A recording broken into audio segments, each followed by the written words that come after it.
में 3 को मास्क ले लीजिए, 1 रुपया के वो गुटखा खा के चबाते हुए हर हर मोदी या गंगे मोदी करके चलाइए। ये इनका है। सोचिए, तकलीफ का स्तर को आप समझने का प्रयास कीजिए। बिहार में बहुत सारी समस्या है। मैं मनेर में देख रहा था कि लोग पैदल आ रहे हैं। उस टाइम वो तो याद कीजिए जब वहां से लोग पैदल जहां तहां से लोग आते थे। पलायन का दर्द किसी ने समझने का प्रयास किया है कि बाहर से जो लोग आए हैं उनका दर्द क्या है? भारत पाकिस्तान का बंटवारा हुआ था, पश्चिमी जर्मनी पूर्वी जर्मनी का विभाजन हुआ। दुनिया में वैसे तमाम विभाजन, बड़ी संख्या में लोग अफ्रीका से अमेरिका गए, फिर उसके बाद यूरोप से इधर पश्चिम एशिया की तरफ आए लोग। हर विभाजन में लोगों का एक संतोष ये बना रहता था। भारत पाकिस्तान विभाजन ही देख लीजिए, इनमें जो लोग इधर से उधर गए या उधर से इधर आए, इन लोगों के बीच में एक आशा की किरण थी कि हम जहां जाएंगे वहां पे चैन से रहेंगे, मतलब हमारे जीवन को कम से कम एक सुरक्षा रहेगा। ये बंटवारे का दर्द था। और ये कोरोना में जो पलायन का दर्द है, उस बंटवारे से भी बड़ा दर्द है। बिहार से जो मजदूर बाहर से आए हैं, वे इस आस से बिहार में आए हैं कि कम से कम मैं मरूंगा तो अपने लोगों के बीच में मरूंगा। ये दर्द है पलायन का। इसको कभी कोई समझने का प्रयास नहीं करेगा। बिहारी लोग जानते हैं, ये जानते हैं इस चीज को कि बाहर में मैं कुछ काम करता था, 2-4 5,000 रुपये हमें मिल जाता था, लेकिन जब मैं अपने घर जा रहा हूं तो वहां पे कोई रोजगार नहीं है, कोई काम नहीं है हमारे पास, हमें भूखे ही रहना पड़ेगा। तो इनको बस एक संतोष इस बात का है कि चलो भूखे रहेंगे तो अपना घर के आदमी के बीच में रहेंगे, और मर जाएंगे तो अपना आदमी के बीच में रहेंगे।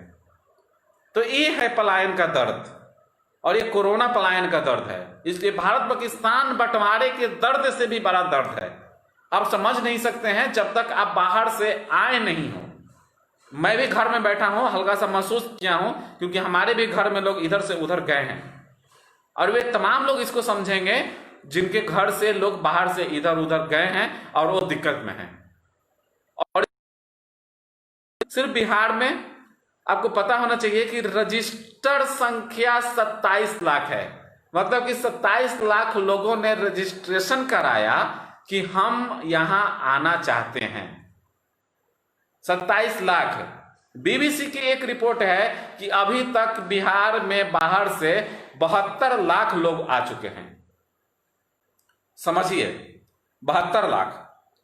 बिहार सरकार एक पोर्टल बनाती है, कहती है कि यहां पे रजिस्ट्रेशन करें और तमाम वे लोग जो जिस स्किल्स में काम करते थे, वो जो उनका हुनर था, उस हुनर के आधार पर हम काम देंगे। बाहर बेईमान आदमी सब हुनर के आधार पर काम देगा। लोगों ने रजिस्ट्रेशन किया, मैं वेब पोर्टल पर जाकर चेक किया था, 11 लाख लोगों ने रजिस्ट्रेशन किया है। उनको कितना काम मिला है? आपके पास कौन सी सुविधाएं हैं काम देने के लिए? अरे 72 लाख लोग आए, उसको तो मतलब आपने पशु बना के छोड़ दिया है। अरे यहां जो है उसको तो काम दे दीजिए, मुंह से बोल देना स्किल्स के आधार पर काम देंगे। आपके पास है क्या? क्या काम दीजिएगा? बिहार से बाहर लोग जाते हैं भिखारी बन के, मार ठेठा के अपना तकलीफ में रहता है आदमी, कुत्ता समझा जाता है। और जब यहां से आए तो आप काम दीजिएगा। बड़गला दिए लोगों को, स्किल्स के आधार पर काम मिलेगा। कौन से स्किल्स के आधार पर काम दिए हैं आपने अभी तक? 1 किलो अनाज तो दे नहीं पा रहे हैं। जीविका को झूठ-मूठ के लगा दिया कि कार्ड बनाएंगे, कार्ड बनाएंगे, और कार्ड बना दिया सब। कार्ड बना दिया तो अनाज मिल गया। वो कार्ड कहां है? किसी डीएम के फाइल के नीचे दबा होगा वो कार्ड, और वो दब जाएगा। आप बाद में जा रहा आएगा तो घूरा तपने का लोग काम करेंगे। तो इस तरह से यहां काम होता है। कितनी तकलीफों पे बात कीजिएगा, कुछ होता नहीं है। लेकिन फिर भी बात करना जरूरी है। बात करेंगे तभी कुछ होंगे। आप अपने लेवल से लोगों पे बात कीजिए, मिलिए जुलिए। बताना जरूरी है कोरोना तकलीफ है, लेकिन कोरोना से आगे की जो तकलीफ है वो बहुत भयंकर है। उस पर लगातार बात करना होगा। अब 34 इयर्स सोचिए, कोरोना का टेस्ट करना है, तब तक कहां होगा? हम कहां होंगे 34 साल में? तो ये है टेस्ट का आधार। और यही लोग जो है कहते हैं कि एनआरसी ये टेस्ट कर देंगे। पता नहीं कौन कौन विधि से करते हैं। बीमारी टेस्ट नहीं होगा, लेकिन रजिस्ट्री कागज ये सब टेस्ट हो जाएगा। तो कुछ नहीं कहा जा सकता है, बहुत समस्या है। और अभी गुरेशन का जिक्र किया मैंने, यहाँ पे चंदन बता रहा था कि उससे संक्रमित लोग तो ऐसे ही अपना घूम फिर रहा है, कोई टेस्टिंग नहीं है। तो बचिए। कैसे बचिएगा हमें खुद नहीं मालूम है, समझ में नहीं आ रहा है कि अभी बिहार में स्थिति है कि टेस्टिंग को लेकर तो अजीब अजीब आपको कहानियां सुनने को मिलेगा, और ये बिहार में ही मिल सकता है। एक व्यक्ति कोरोना संक्रमित, उसका टेस्ट हुआ और टेस्ट जो है वो कुत्ता लेके भाग गया, एक जगह टेस्ट की पानिये में दह गया। तो ये तो है।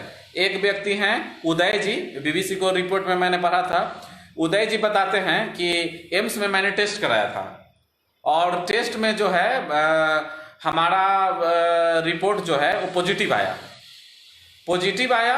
तो वहाँ पे मतलब हमको डाल दिया गया, तो हम वहाँ पे 4 दिन आए, 4 दिन बाद नेगेटिव आया तो फिर हम बाहर चले गए। अब नेगेटिव आया तो उसका कागज वगैरह इनको नहीं मिला कि नेगेटिव आप आ गए, तो कागज नहीं मिला तो ये अपना काम भी नहीं करने गए, काम भी छूटा हुआ है और 20 दिन ये ऐसे ही रह गए। तो ये स्थिति है। अरे कार्ड जब नेगेटिव आया तो रिपोर्ट का कार्ड तो दे दो कि बेचारा जाकर काम करें। तो ये स्थिति है। कितनी बहुत सारी बातें हैं, कहाँ से कितनी बातें कीजिएगा। आप सुरक्षित रहिए और एमपी विधायक इस सब पर से आरोप लगाने से ज़्यादा जरूरी है ब्यूरोक्रेट्स को पकड़िए और उनसे लड़ाई लड़नी पड़ेगी। एक नई तरह की लड़ाई है। पहले आप अपने जनप्रतिनिधि से बात कीजिए, उनको ले जाने का प्रयास कीजिए। अगर वो नहीं जाते हैं तो आपको खुद जाना पड़ेगा।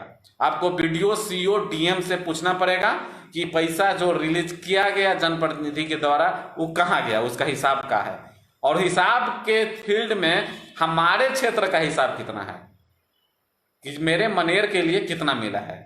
नेशनल दस्तक की आपसे गुजारिश है कि अगर इसको बचाना चाहते हैं तो नेशनल दस्तक को सब्सक्राइब करने के लिए रेड कलर के सब्सक्राइब बटन को दबाएं, फिर बेल आइकन की घंटी दबाएं। नेशनल दस्तक को बचाने के लिए बहुत जरूरी है कि हर खबर को शेयर करें, लाइक करें, कमेंट जरूर करें।